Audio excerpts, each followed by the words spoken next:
Good morning and happy Friday. Welcome to the next episode of the Uraine Ordonez 5 Diamond Group podcast. This is episode 8, and this theme is entrepreneurship, a day in the life of an entrepreneur. Today we have special guest Yhara joining us today. We have some pretty fun questions to dive into and get to know a little more about her and what's it like to be able to make a decision in the face of all the drama we're dealing with in this world in this year, 2020, and to switch over to being an entrepreneur. So thank you and welcome, Yhara. Thank you so much for having me. I'm super excited. Kind of nervous, but more excited. I think Isaac's got some wine for you to get you here. A mimosa? Yeah. Mimosa would do.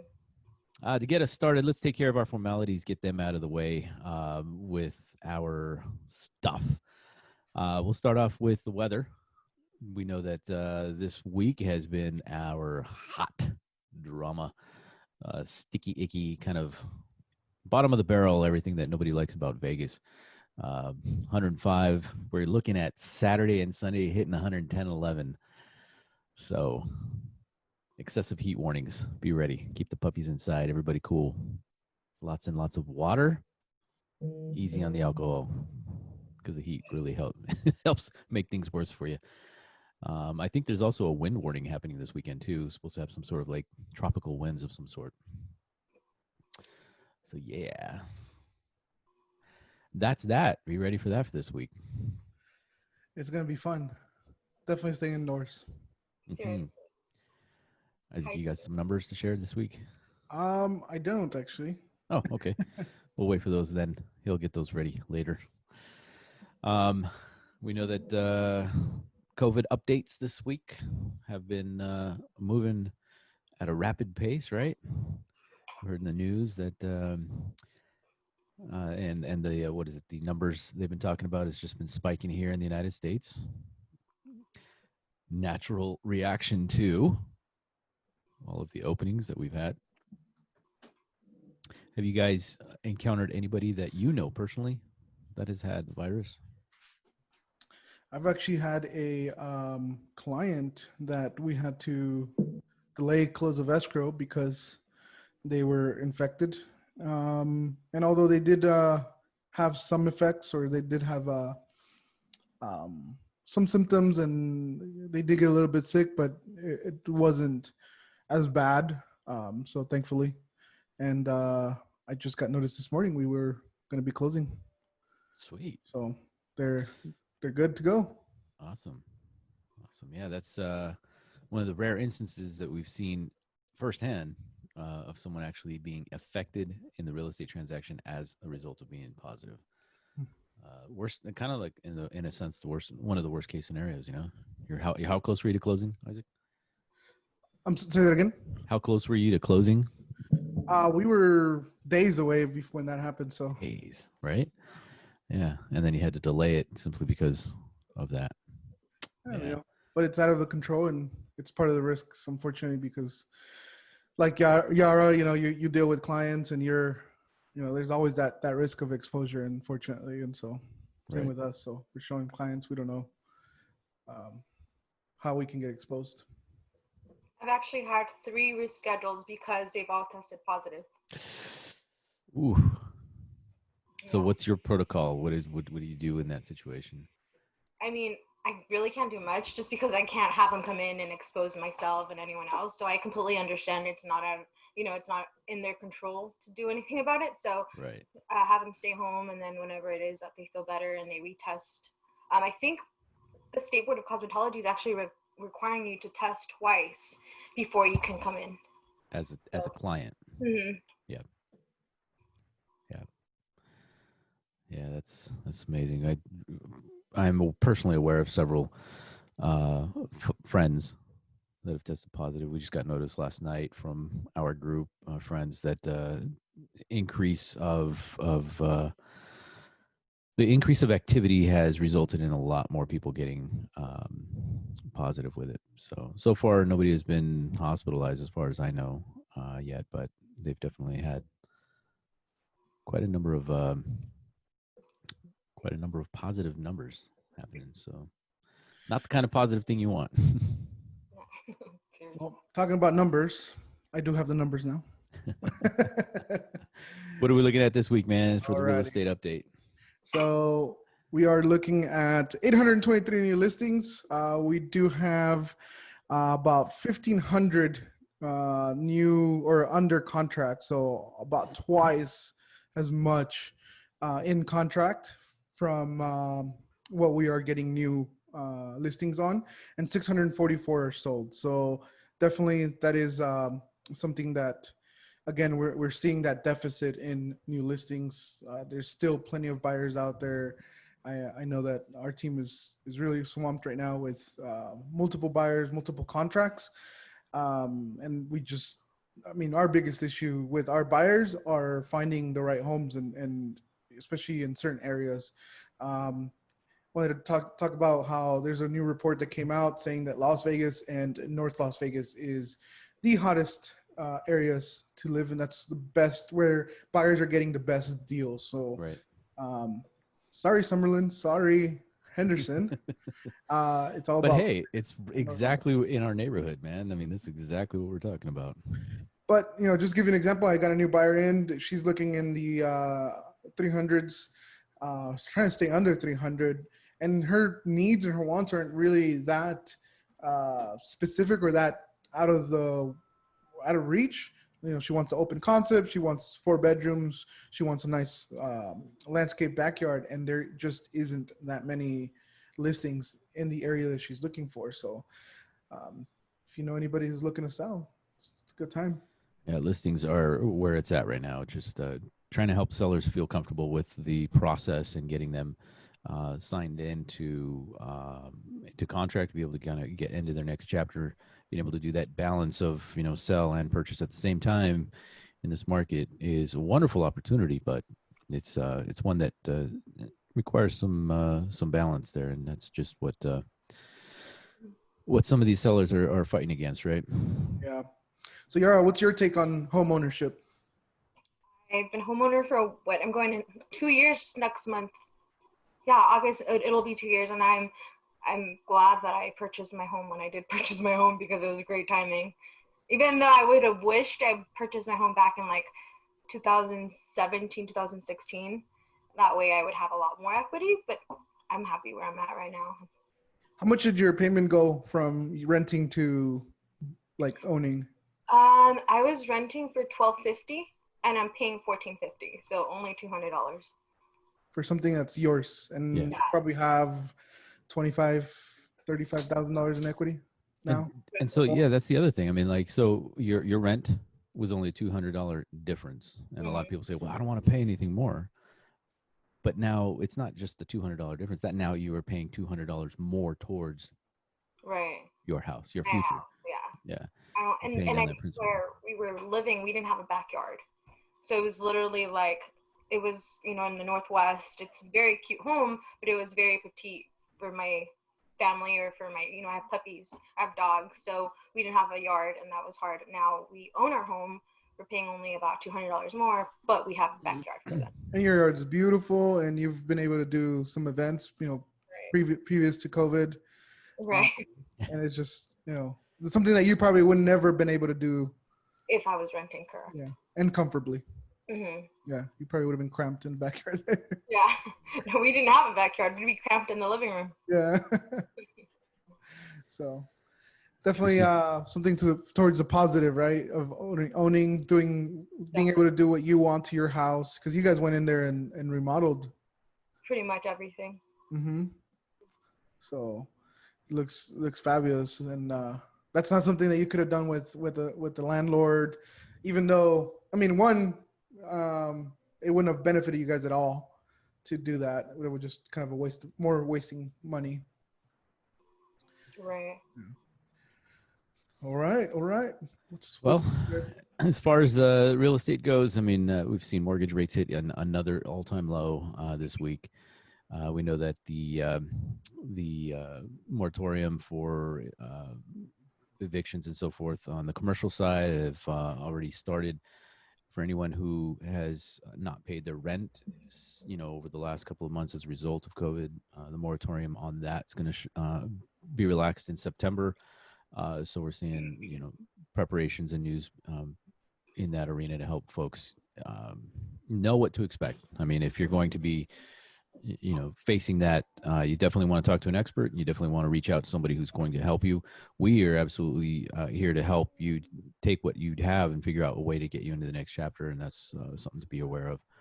Whether it's us or some other reference, make sure you're talking to somebody who is well-versed in what's going on at this moment. So, despite that, just strong demand on the buyer side, lots of buyer activity and not enough inventory. So same theme we've been hitting on for the last couple of weeks. That said, let's jump into our interview with Yhara Rivera. Welcome again. So you tell us a little bit about you, your story. Kind of give us the 2-minute summary as to what got you to this point in life. So I'm 27 years old. I'll be 28 in September. I rent a studio where I offer microblading, bridal makeup, beauty makeup, ombre brows, threading. So anything that has to do technically with your brows, I offer that. I recently opened up my studio inside a salon January of this year. So even though I've been in the industry since 2011, 2011, it'll be 10 years next year. I literally just took the dive January of this year. So it took a long time to get to where I wanted to be, but I'm very happy that I got there. It's not one of those things that I said, I wish I would have done it. I literally got there, and I'm very happy to. I'm kind of upset at myself because I'm dang it, why didn't I do it sooner? You know what I mean? It's one of those things that you're why didn't I do it sooner? So now that I'm there, I'm I don't think I could ever go back to working for a corporate office or working for anyone in general. So I want to go back to what you just said. There's a few points there, but I want to just clarify, because when you told me, I'm going to do microblading, it is not what I thought it was. So can you explain what microblading is? Yeah, so microblading, it's microblading ombre brows and combination brows. So it's the illusion of actually having hair. So you go into the skin and you implant a little, it's not a tattoo, but it is a tattoo. It's the same principle, the same concept. You go in and you go ahead and apply a hair stroke into the eyebrow with pigment, and then you give that illusion of a fuller brow. So if you're someone that has not so much hair, or if you have very light hair, then I go in there and I give you the illusion of hair in the eyebrow. Or if you're more like myself, that I like to do makeup every day, even though I haven't been wearing it, but if I like a fuller brow, then it's called the ombre brow effect, which is literally you shade it in and then you give it's more of a makeup look versus a natural look. So microblading is more of a natural look, and then the ombre powder eyebrows is the technique of a more the effect of makeup. Awesome. I don't know if that makes sense. And you said you've been doing this for 10 years.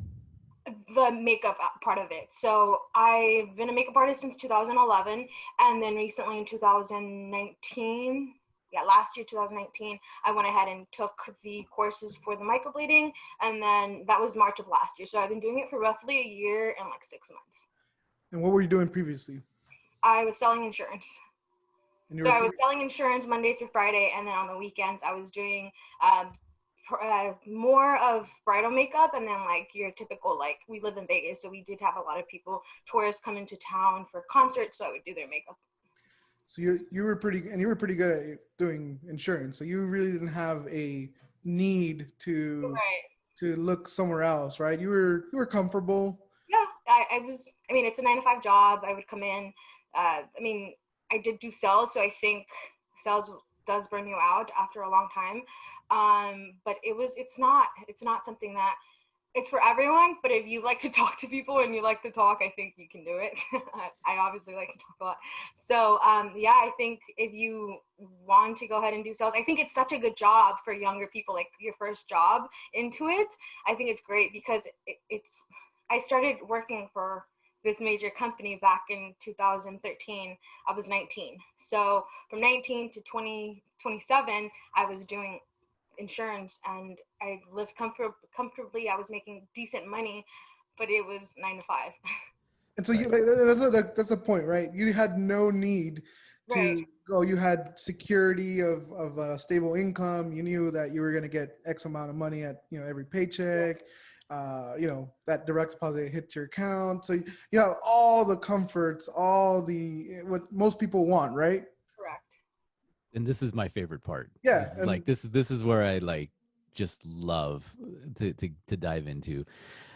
Specifically with both of you, because Isaac, you were there at one point. You were in the same boat, yeah, making some really solid cash. You were doing really well. Both of you had to make a decision, right? So, to help our listeners understand, can you articulate what obstacles, challenges, what are the resistance, what are the things that you had to overcome? Why did it take you 10 years?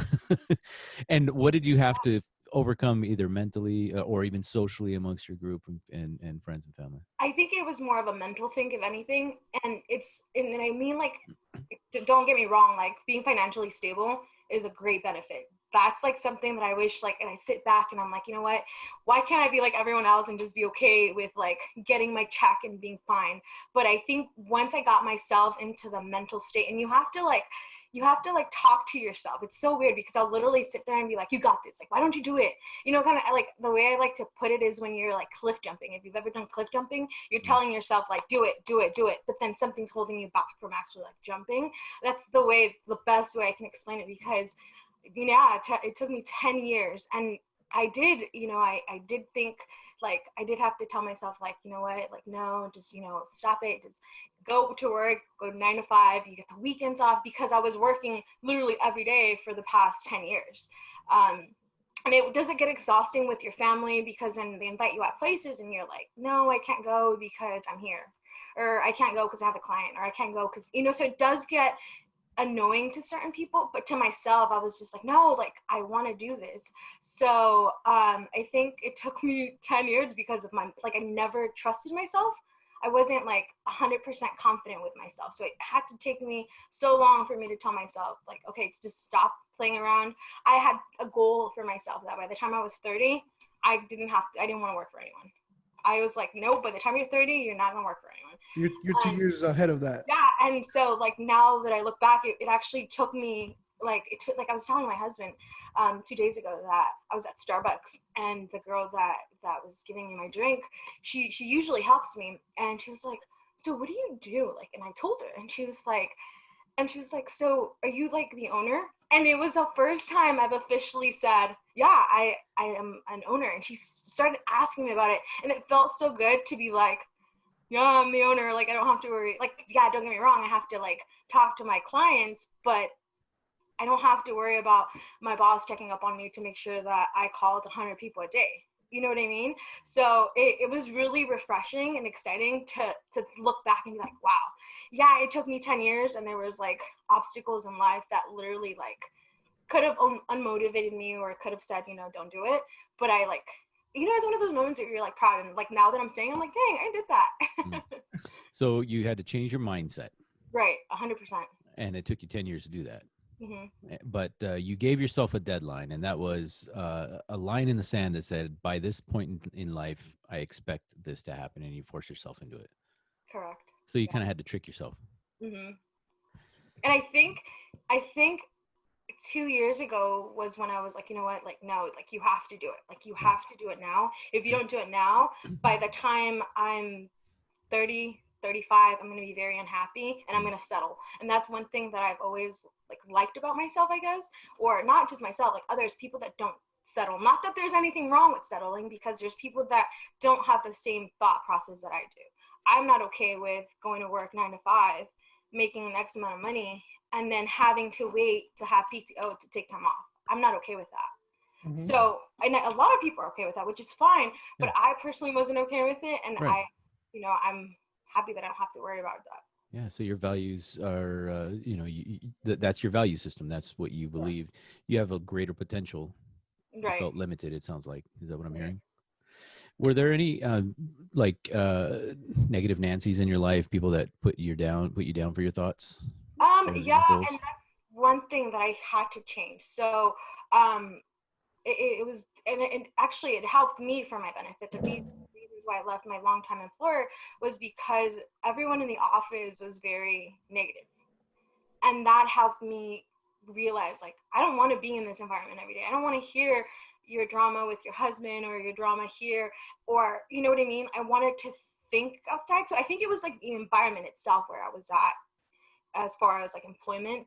As far as family, my family has always been very supportive, even though I think they don't understand. I honestly don't think they understand where I'm coming from or what I want to do. I feel so bad for my husband. I'm like, I'm sorry, like, I can't say anything much. I'm just like, sorry, this is who I am. I don't want to do this. And even now, like, it's so nice to see like him thinking like, wow, like you get to go in at 1 and leave at 3 or 4 and you worked. You know what I mean? So I think as far as like my family, I was pretty blessed to not have anyone negative. I have had friends that have been like, oh, everyone's doing that. The like, you know, the market saturated with people that offer this, or but I never really cared.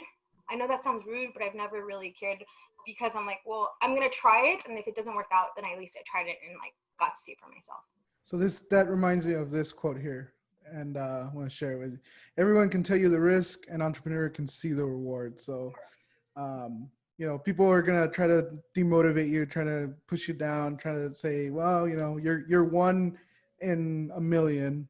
You know, good luck, basically. You know, that's the case sometimes with realtors, right? You know, there's 15,000 of them. You know, why would you become a realtor? You know, but so tell us about the rewards, or tell us about, because you called me or you texted me right before you quit, right before you opened, and you told me one of your biggest fears.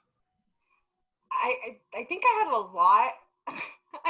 I was number one was to let my husband or my family down. I didn't want them to stress out once I wasn't making money, or I wasn't being able to bring in my income that I was making before, and have them worry about it, or have him worry about it. So I think that was one of the biggest like fears that I had. Another one, everyone's number one issue when jumping into this, is failure.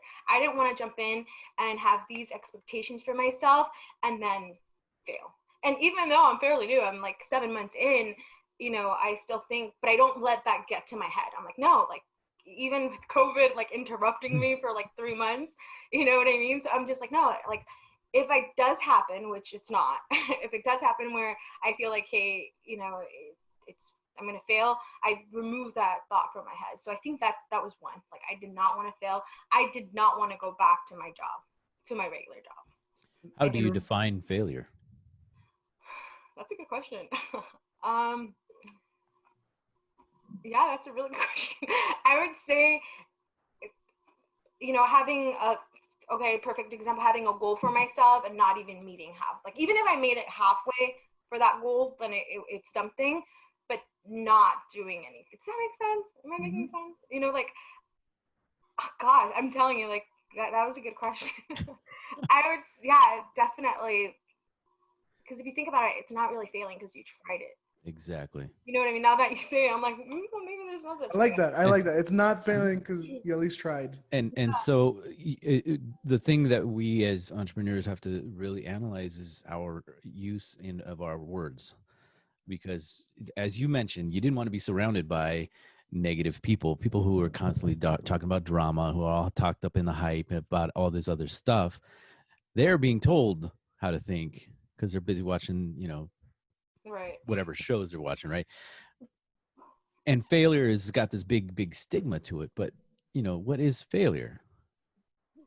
If you're putting an effort to make something happen, right, as that quote says, everybody can see the risks. Anybody can identify those problems. Those are, what are they called? Bench warmers, or backseat drivers or whatever.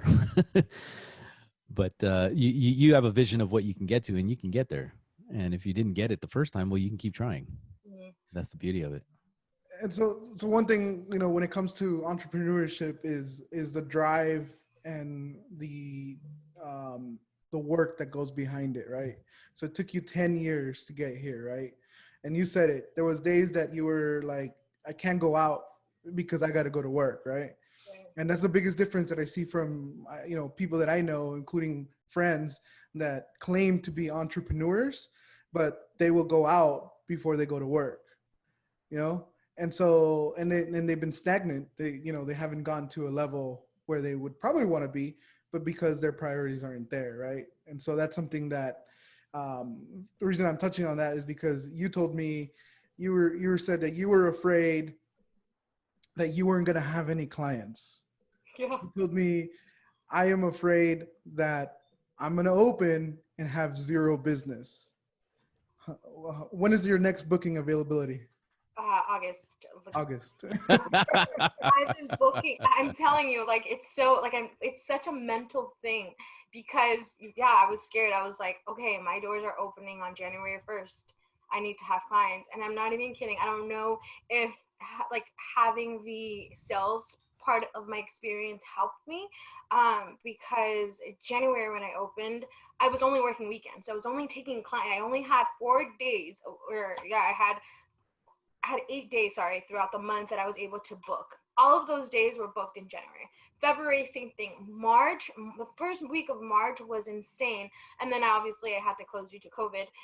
And then during quarantine, I was feeling some sort of way because I was like, man, like I just opened my business and now I'm like, I had just quit. I quit my full-time job a week before I closed. You know what I mean? Without knowing that I was going to close. So then I'm sitting here thinking like, what did I just get myself into? I can't get unemployment because I quit my job, my full-time job. And I was just like beating myself up for it. I was just like, man, like, but then at the same time, I have to tell myself, no, like this is a time where you learn. And I took a lot of marketing courses. I took a lot of like microblading and ombre courses because I was like, if I'm gonna come, I want to come back stronger. And thankfully, I did take a couple marketing courses. And the day they told us that we were gonna go ahead and open up, it was on a Thursday. We were gonna open up on Saturday, I believe. I didn't open till Monday because I needed to get like that extra like preparedness and like to mentally prepare. I booked out the first 2 days that I went ahead and started like telling everyone and like running my ads. I booked out the whole month of June. And I was just like, okay, like it's just, I don't know, it's interesting to see it develop because I'm like, okay, I like to think about it. If I was able to do something do so much for a company, my prior job, and do good at it, why can't I do that for myself when it's for me? So I think that's always helped me think like that. Like I'm always thinking like, okay, well, if I did this for, this company or for this person, why can't I do it for myself? So I think I have to like be my own cheerleader and be like, okay, just do it. And it could be condescending to some people, but I don't think it's condescending. I think it helps me. Like if it helps me mentally, then I guess I have to sound condescending in a way. Does that make sense? And that's the part of being an entrepreneur is you have to be self-motivated. If you're not self-motivated, if you don't have those conversations with yourself and you say, hey, in the mornings you wake up and you go, I don't want to wake up. I don't want to go to work. But if you don't push yourself and get up and go and do it, then you're going to be stuck. Right. And so you could have taken that quarantine time and you could have just, chilled, binge watch Netflix. You could have just done nothing, absolutely nothing. But it wouldn't have benefited you. And so that's the passion, the drive that I'm talking about, that I love seeing in entrepreneurs, because you took that time to grow and develop and be a better, person, be a better at what you do. And the results are pretty darn clear, You're booked for 2 months. Fantastic. So let's take that same question and flip it around. How do you define success? Same way I tried to answer failure. I think anyone that tries it is already successful, because I don't, there's so many quotes and they sound cheesy, but it's better to do it than to be like, what if? And that's one thing that I like want to tell myself, like, okay. And Isaac, you told me this when I was telling you that I wanted to quit my job, but I wasn't sure. And you're like, it's not okay to have a backup plan, because then you're always relying. Like it sounds silly because you do want to have a backup plan, but you don't want to be relying on that. And if I did have that job, I would, I'd be saying like, okay, when I'm so thankful. Let me just explain like this. I'm so thankful that I quit before COVID, because if I would have quit after COVID, I wouldn't have quit. Because I would have been like, I'm an essential worker. If I do eyebrows, I'm not an essential worker. So in my mind, I would have thought like, maybe I shouldn't focus on that because it's not an essential job. But yeah, exactly. So having that safety net or not having that safety net kind of pushed me to do better. And it pushes me every morning, kind of like what you said, Isaac. It's harder for us because it's not like, oh, we don't wake up at 9 in the morning or we don't wake up at 7 in the morning. It's fine. We can sleep until 12. But then we make as much as money we want to make, or we do as good as we want to do because no one's on our back telling us. Yeah. I think that's when people fail, when they don't have self-control, or, you know, they don't know how to play with their mind, which is not easy. It takes time. Took 10 years. But you know what? You've gotten way farther than most people do, because I know a lot of people that say, I want to do this, I can do this, but they don't never do it. Right. They have great business ideas, but they never, it's all it is. It's an idea. That's my stepdad. My stepdad, since I've known him, he's talked about opening up a restaurant. And he's never done anything towards it. And I'm always telling him, like, okay, you talked about it, but what are you doing to get there? Mm-hmm. You want to open up a restaurant. Since I've been 7 years old, you've been talking about it, but I've never seen you do any changes. So I think that also motivates anyone. Seeing the example of others, seeing them say, hey, I want to have a restaurant, or hey, I want to have this, or I want to travel the world. But then if you don't do it, then or work for it, you're not going to do it. I love this. What would be, do you have an inspirational, well, first of all, do you have a mission statement in your life? Yes and no, because I didn't think about this until I was thinking about this podcast. I don't know. I'd like for my siblings, if anything, not sit here and say like the world or whatever, but I'd like my siblings to look up to me in that sense. Not only as like a sibling, but be like, you know, like my little sister, she's stuck to where I'm at right now. She's working 9 to 5, nothing wrong with it. But now that I'm free a little bit more because I have time to work, you know, less or whatever, I want to be like, hey, let's go get something to eat. But she can't because she's working her 9 to 5 job.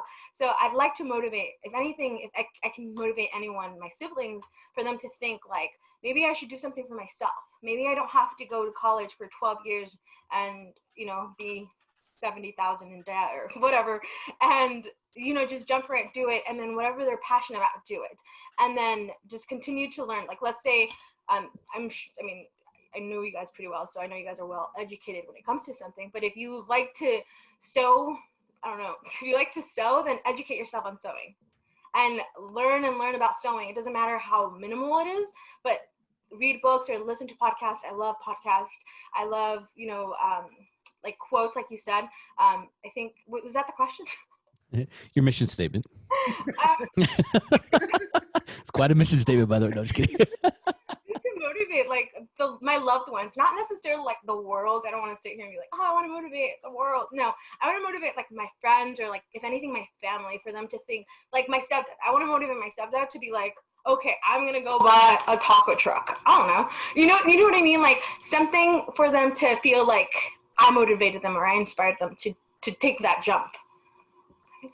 Is that a motivational, like to motivate others to accomplish their dreams and goals? That's okay. What I would summarize your mission statement.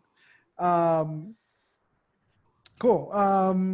So one other thing that I want to touch about. So you're doing all the, you know, the makeup stuff, the threading, the microblading, and all that stuff. But you just launched a new line of lashes.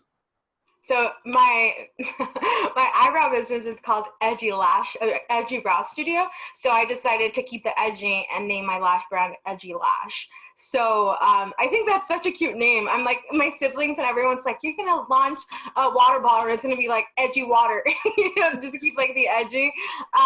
Yeah, I did. I launched it.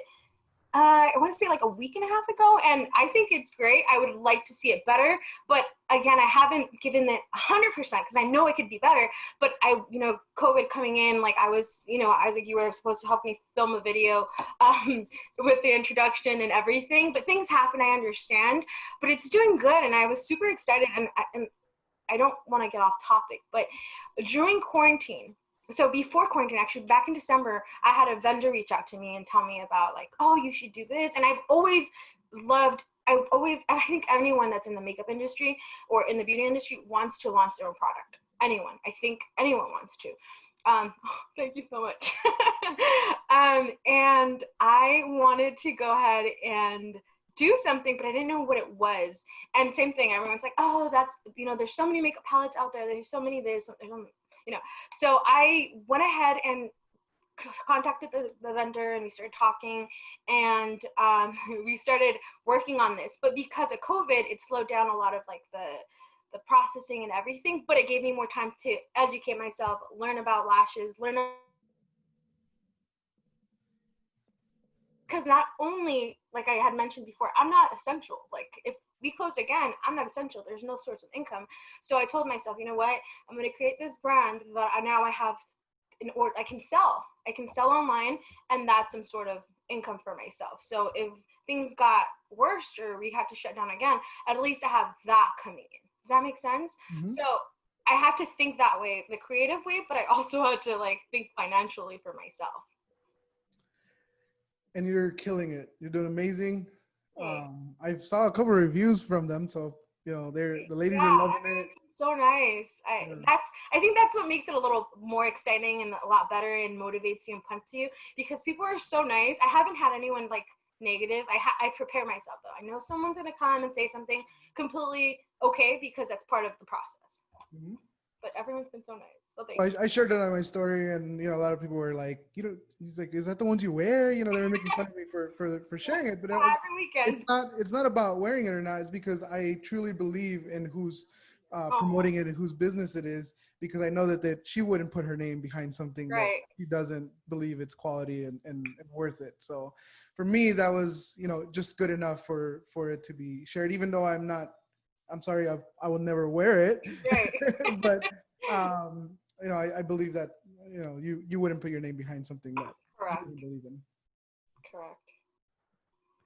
All right. So here comes the speed round. You ready? Go ahead. Coffee or tea? Wait, say that again. Coffee or tea? Oh, coffee. Beer or wine? Wine. Why? I don't like beer. I don't like anything that's bubbly. Oh, interesting. Not even sparkling wine? Sometimes. Only if I'm like with friends. That's it. Cool. Only in mimosa? Only if that's all we got. Yeah. What's your favorite flower? Orchids. Yeah, orchids are nice. They're expensive. It sounds like roses. I don't like roses. That's so weird. I don't like roses. Okay. So you kind of answered this before. College degree or trade school? Trade school. And then so you just kind of touched on something else. What's something that you believe in that other people think is crazy? Ooh. I don't know. I guess you just, something that I believe in that people think I'm crazy. I don't know that.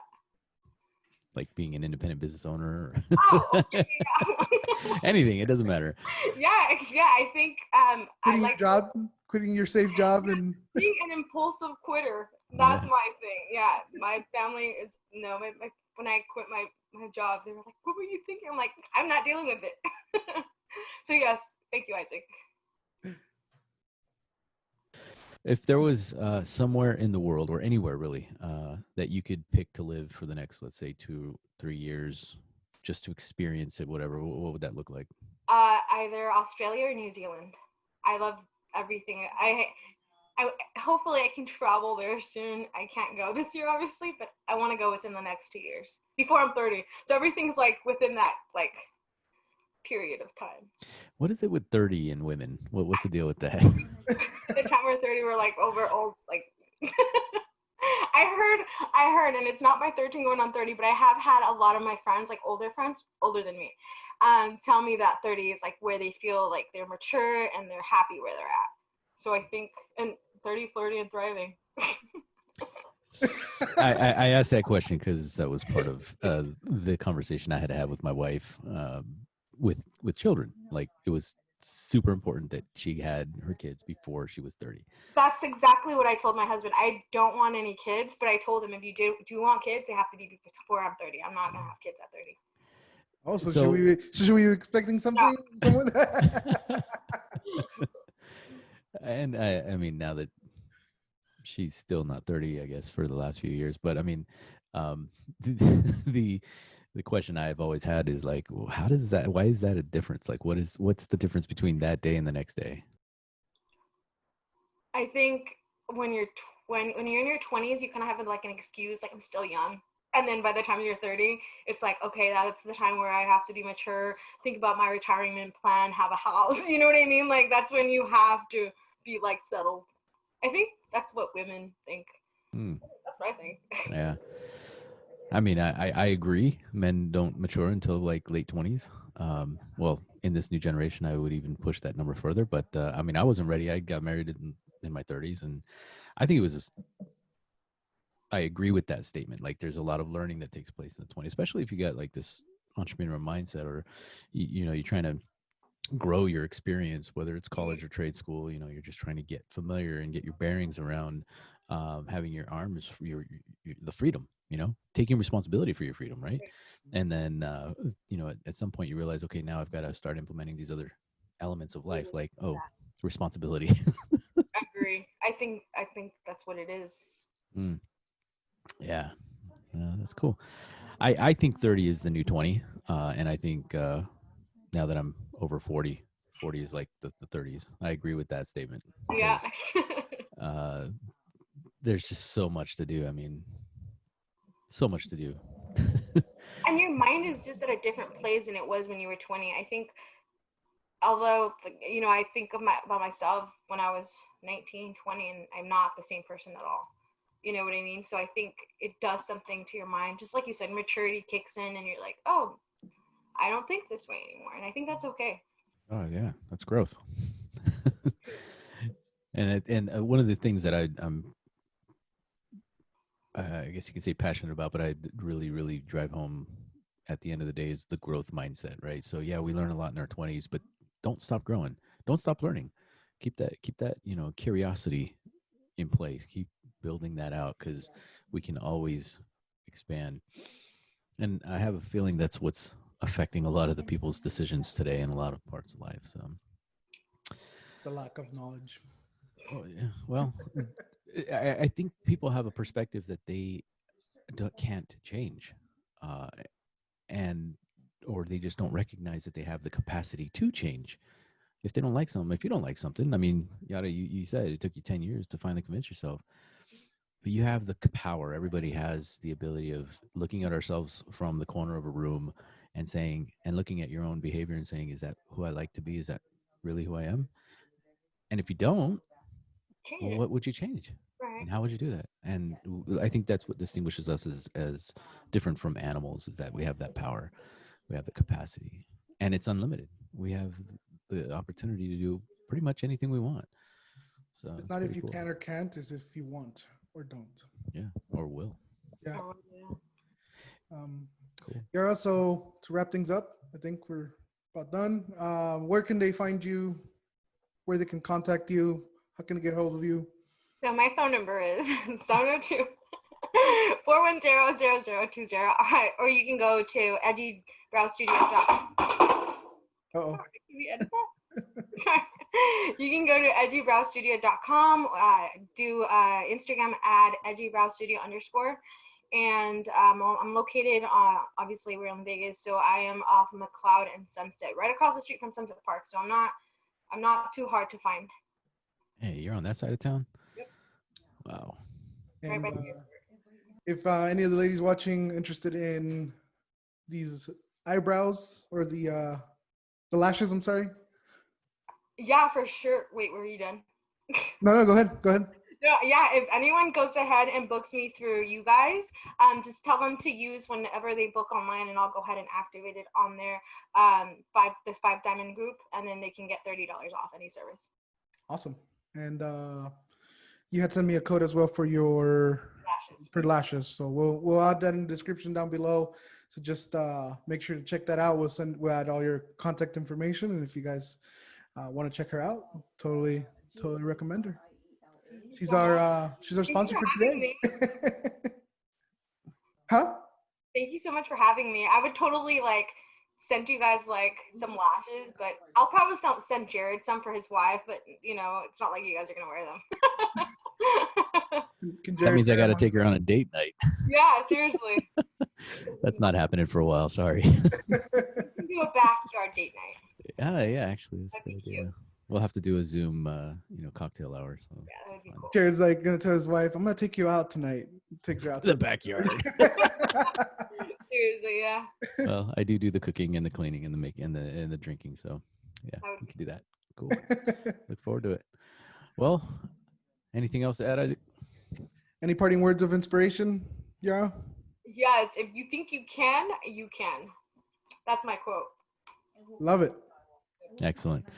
Well, that does it for this episode of the Uraine Ordonez 5 Diamond Group podcast, episode number 8, Entrepreneurs, a Day in the Real Life. Thank you so much for joining us. If you'd like this episode, please be sure to give it a thumbs up. And if you'd like to be able to follow us, be sure to click on the subscribe links below to get notification, not just on this channel, but on all of the social outlets. You can reach us at Instagram, Facebook, as well as Snapchats, WhatsApp, and any other things you can think of. Thank you so much for listening. And thank you very much to Yhara and Edgy Eyebrows for their sponsorship today. We look forward to our next episode. This is Jared Uraine with the Uraine Ordonez 5 Diamond Group. Hope you have a fantastic day.